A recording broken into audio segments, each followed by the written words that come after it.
A very good evening and a good morning, in case if you are joining from out of India or any other place. My name is Rahul Gujar. I am the SAFE program consultant with Knowledge Hut. I'm with more than 20 years now in the industry, and it's been more than a decade for me working on agile projects and programs, helping organizations adopt to SAFE methods. I have been an implementer myself with one of my partners. So welcome again. Welcome to this webinar on product ownership with SAFE 5.0. SAFE is a scaled agile framework for enterprise, and they have, I would say it's very recent. It's probably 6 month old, and but from all aspects, it's recent that way. So it's the latest version 5.0 that will be looking at 5.0 from the perspective of a product owner or a product manager. So those are some of the roles we'll go through when it comes to SAFE. As far as the new version goes, there's a heavy push around moving from projects to products. We believe that the team should be thinking more from product development, although they may be part of certain projects. Projects, to an extent, we feel is an old school of thinking. And one of the books where uh, the creators of SAFE have been kind of influenced with is one such book by Mick Kirsten, of projects to products. And there are some very good things that are being mentioned in this one. It's about how do we compete in the today's age of software. We are firmly into it, because if you look around, and especially with the COVID situation that we're going through, where we are kind of working from home and adopting more of digital technologies, right? Like for instance, today we are on this webinar, and it's a given that organizations are thinking about transforming, and unfortunately some of these managerial frameworks that you have been accustomed to working for so many decades and number of years, that sometimes comes in the way. And again, there's a big push around how do we think about moving faster in today's world. And if you look at some of the startups, or a startup kind of an environment where it believes in speed of innovation.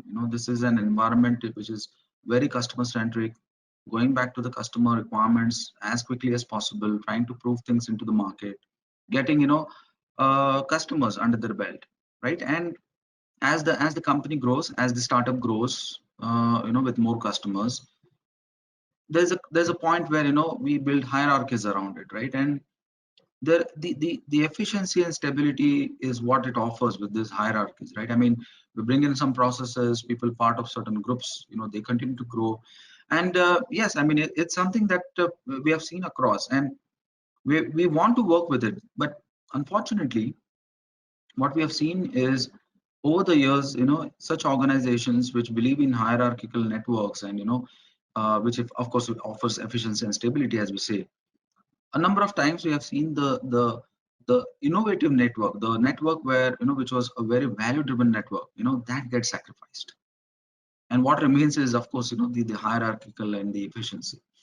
So there's this book written by John Carter called Accelerate, and this is another book which that there are a lot of inputs from this which we have considered as far as the latest version of SAFE 5.0 goes. And yeah, I mean, certainly we cannot throw away these the process driven networks, or the old way of working, I would say. Okay, we certainly cannot throw everything out and just stick to something new. What we want is something what we call as the dual operating system, a dual operating system where we get the best of the both, right? We want the value driven network as well as some of these processes which our hierarchies bring together. And that is what essentially, if you look at the latest version of SAFE, right? In fact, in my opinion, even the earlier versions of SAFE, to an extent, we did see some hierarchies, we did talk about value. But I would say, when it comes to SAFE 5.0, there's certainly an added rigor into how we start looking at customer problems. How do we start understanding customer? So there's a very big push on customer centricity design thinking as far as the latest 5.2 framework goes. I'm not sure how many of you have seen this framework, but it looks quite busy, right? I mean, of course, with 5.0, we have in fact reduced one of the levels. Earlier there were 4 levels. In fact, now the team and program has been sort of combine together as essential level, because we believe essential is something which is required by all the teams who start thinking about scaling up. And you know for us to build bigger services or products, it's always a concerted effort from multiple teams, isn't it? I mean, it's never the case where a small team of 10 or 15 or 20 people are able to produce bigger, larger products. It's always multiple teams that come together and do things together. And that brings in the concept of a train when it comes to safe, right? The agile release train, talking about 5 to 12 such teams, and how they come together, work together, drive to some objectives, right? And these are some objectives which the teams or individuals of the teams form. And if you have been you know currently, if you have been in the agile world doing some amount of scrum, kanban, or any of the other practices, or any of the other frameworks that you've adopted, right? Safe is something which we believe it would complement to what you're doing. And you know again, with safe 5.0, we truly feel that for us to achieve business agility, we need involvement from all teams, not just the IT teams but also the non-IT teams. Sometimes we'll for instance, you work with some of the hardware teams, some of the infrastructure teams, network teams, info security, right? I mean, to an extent they are also IT, I would say, right? I mean, may not be software development, but something around IT or IT systems, and they are equally important, isn't it? I mean, so many times we go to them for certain help, certain ask, and if they keep working in their own sweet world, right, non agile world, I would say, right, we have problems, right? And that's one of the reasons why we believe in 5.0 that we can achieve business agility by involvement of all these teams. And that's one of the reasons why we have now taken the product owner and the scrum master as two specialized roles at the team level, right? And all the teams, which means that we could possibly see such roles in even the non-IT teams. And we have in fact called these teams as agile teams. So we are trying to be a bit agnostic.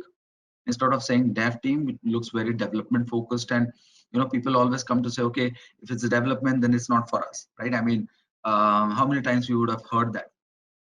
And because of this, the customer centricity and design thinking that we is the focus. Today we are going to talk a little on these roles of what is safe offering us, how product management, product ownership happens here in safe.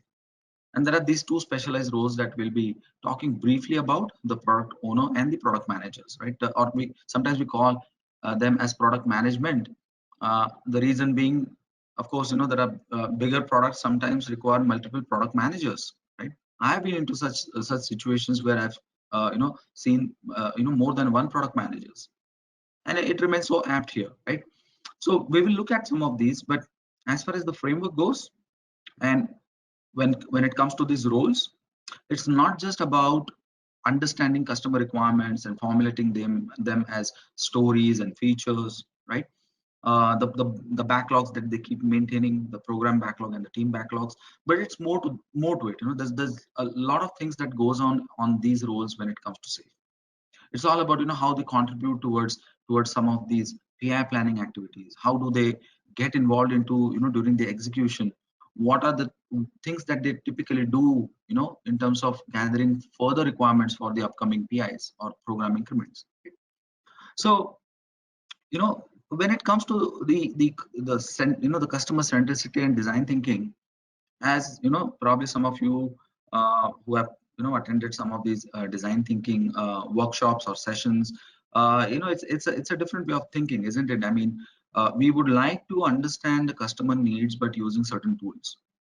And some of the tools possibly you are already working with, or you may be aware of it, right, of certain tools. But the products that we're trying to build, right, we want these products to be like desirable, viable, feasible, right? I mean, that's what eventually every customer wants. But before we even deliver such products, we need to understand what is the problem, right? And this is what design thinking tools brings us. Be very customer centric. That's the mantra of 5.0. And The key roles that you will see again here is the product owners and product managers doing that. So in terms of understanding the problem, right, we would like to, like it's like, opening the funnel, right? Okay, we should be open to all ideas, discover. So we have a concept of divergence and convergence, as you can see. And when you're understanding the problem, maybe through Gemba walks, problem.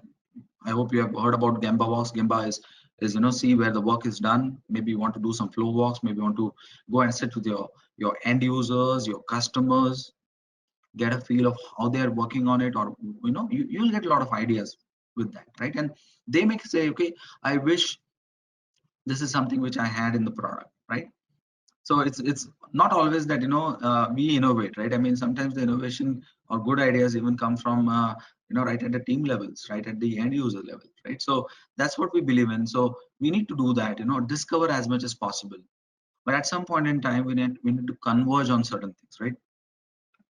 I mean, look at one of the tools like Jira, right? Atlassian Jira, right? They say that they have kept their product backlog open. Anyone who is using that product can actually go and say, okay, I would like to see certain things in the product, right? And maybe what they're doing at the end of the day is categorizing the common requirements, and then finally converging on precisely what the product needs to look like, or we need to do in the next release. And when you try to converge again, again we use some of these design thinking tools like personas and empathy maps, right? Empathizing with your customer, seeing or thinking, and getting a feel of the customer itself. That would help us to understand what precise problem we are trying to solve. And there are other tools which we would introduce, which is the journey maps and story maps. I think story map has been there for quite some time. Maybe some of you would have used it before as well, story maps, right? And prototyping. So this is in our in the safe context, I would say this is what builds or helps you to become more customer centric using some of these tools. Now, when do we do this, right? And one such role in safe is the product management. And we believe that it is initially we usually talk about any product having 4 features, right? I mean, we always use this feature term, right?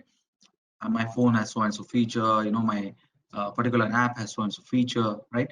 And that's what we are precisely targeting here. We need to synthesize those features, and product management, product managers, you can say, for that matter, right?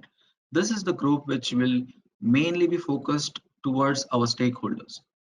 You know, if you have been working in the Scrum world, we have been made to believe that the product owner, he owns everything. Yes, I mean, he should be preparing the product vision. He should be also be involved with the stakeholders. At the same time, he should be also on a day-to-day basis involved with the teams. Now, this kind of a job becomes too taxing for a single product owner, especially when it comes to larger products, product deliveries. It's absolutely not possible for one person, and how much a single product owner could do. And the reality actually shows, in larger enterprises, that we definitely have some roles like product managers who are actually more outward focused, or customer focused, I would say. And they are the ones who are actually giving us the vision, the roadmaps, right? When they sit with the customers, with your end users, right? When they collaborate with them through all these things, as we are saying, customer visits and Gemba walks and case studies, right? Through all the market research, and the features that they now formulate, and of course, they're not doing it alone, not only just with the with the external stakeholders, but they often take the inputs from our architects. They take inputs from our teams sometimes, right? Maybe during our what do you say, the refinement sessions. Now, essentially, when they synthesize it, we will, initially SAFe believes that, we should prepare something like a program backlog, which will have the features, and those features will be prioritized. And when you prioritize those features, the same features would eventually get broken down into stories. So the feature priority is what determines the story priorities, and stories are something which we all look at in our backlogs, right? And that backlog here is actually called as the team backlog. Right. So yes, we have multiple backlogs. Those who are working on pure Scrum methods may say that, okay, Scrum says that, all right, we should have a common backlog and all right.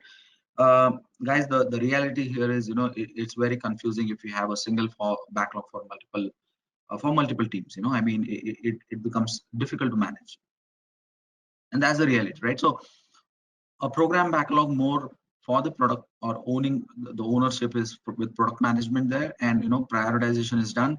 Of course, when they are doing the prioritization, the product owners are also there, when they are discussing with. And that prioritization is the WSJF. That's what we do. Of course, there are a lot of things to that, in terms of what are the factors to be taken when they do the prioritization. All right. But yes, I mean, that's the first part, right? And if you really look at, what is the kind of the differentiating factor, or why do we need a product manager, and what typically is the product owner, right? As I said, product manager is more of an outward facing guy, someone who is like that master, the marketer or the customer facing person, someone who understands the market needs, right? I mean, constantly in touch with that, and as I said, they are the ones who are actually owning the vision and preparing the vision and the roadmaps in the first place. There'll definitely be a contribution of the product owner in that. As you can see here, the product owner is also contributing in the vision, and of course, some of the road mapping. But essentially, yes, there is a separate role here of product manager. And I think I probably mentioned in the the SAFe framework that we just had looked at a couple of slides ago, that we believe that the team should come together and work towards an objective, which is done during one of the very important events of SAFe, which is called as the PI planning meeting. It's something like a big room meeting, all right? And this is where we would want to actually align with the different, not only with the stakeholders, but also the different teams that we have as part of the whole big program, right? As part of the train. Okay, we typically refer a program as a agile release train. And so the product managers are also there available, and they would also help drive those PI objectives which are being formulated during the PI planning, right? And I think you probably would have heard about the acceptance criteria, right? I mean, we always talk about every story has an acceptance criteria, and here again we believe that even a feature should have an acceptance criteria. And you should always be considering your non-functional requirements starting at the feature level, because these are the same non-functional requirements which some of the the decomposed stories, feature will get decomposed into stories, right? So those stories would also would need to adhere to the same to similar non-functional requirements, like performance or security and things like that, right? So there's something which happens at the program backlog level, which is the features with the acceptance criteria. And this acceptance criteria typically would also help your if you're doing some amount of regression test automation or some amount of end-to-end test automation, right? Now we refer to those kind of teams here as sometimes we call them as system teams, right?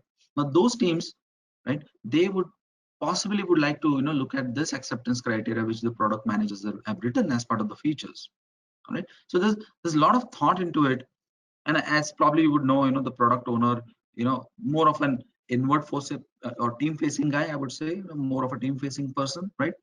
Involved with the teams, clarifications, and helping the teams understand what the vision is, right? And ensuring that we the teams are also meeting the goals.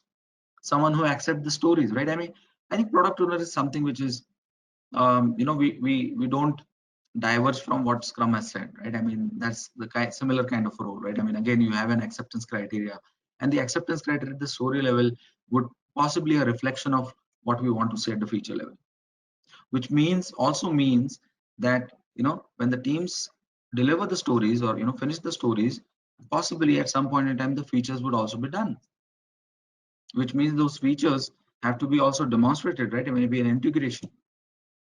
So all such things are kind of covered in detail when it comes to the SAFe, most of the the SAFe trainings and the SAFe programs that we undertake, right? So so we do have this kind of a bit of a differentiation again, I mean, when it comes to what are the activities, if you really think of so The product manager, again, this is someone who should be driving your product increments and driving your releases, right? So a lot of, if you see, right, I mean, traditionally a product owner would be typically required to do all of this, like the visioning, the road mapping, the release management, the writing of the stories, acceptance criteria, you name him, I mean, everything under the sun, right? And how could this one person possibly do? And that's where product managers come into picture, right? So it's like offloading some of the things, you can say, right?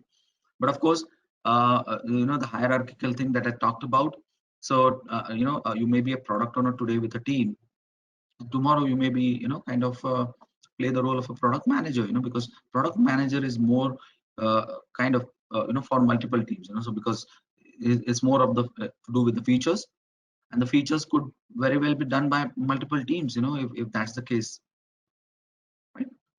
So as I said, this there are these are two key roles, I would say, when it comes to the essential safe. Of course, there are other levels as well in safe. We also have the large solutions level, where you would see a similar kind of role, which is done by a solution manager now, right?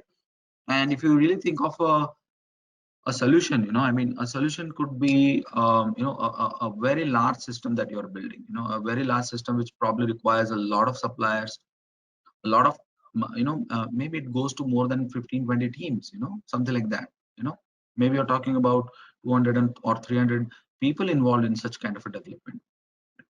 So yes, we do have some boundaries when it comes to working at the train level. Like, in say we talk about close to around 125 people for a train, right? But if it goes beyond that, okay, of course, that doesn't mean that if you have 130 people, then we should have two trains. That's not the idea here. But yeah, I mean, if you're way off, if you're way off, then around 125, 130, if you're kind of 200 or 300, possibly you may want to think about a solution level, and that's where you will have another level of product delivery, you can say, or solution delivery, right? And solution would consist of multiple products, you can take, okay, in an easy way, you can say, right? And that would have your solution manager or solution management, right, if you have multiple. So again, so I hope you get the idea about how product owners are helping us to drive the iterations, right? I mean, that's what your key activities would be at the team level. Yeah, and of course the team will actually not only do things at the iterations, but also they will be ensuring that we are interacting across multiple teams, which is the train concept here in safe, right? Collaborating with everyone, identifying those dependencies, trying to resolve some of those dependencies with multiple teams, right? And of course building the quality. So anything to do with teams, you can think about a product owner, in safe. Anything to do with multiple teams, right, which is the train concept here, is something where we have a product manager. But of course, on the safe framework, we'll see product management written, right? Because maybe there are more than one product managers. Yeah, and this is again one of the guidance that we have, right? That okay, we have kind of one product manager, possibly involved with more than one product owner. Yeah, I mean, again, this is something which we have seen across the industry, many places, right? I mean, that's how the case is, right? And if you say that okay, we have one product owner for one team, right? Again, this is something which safe would say that the reality is again that sometimes a product owner could be there for two teams.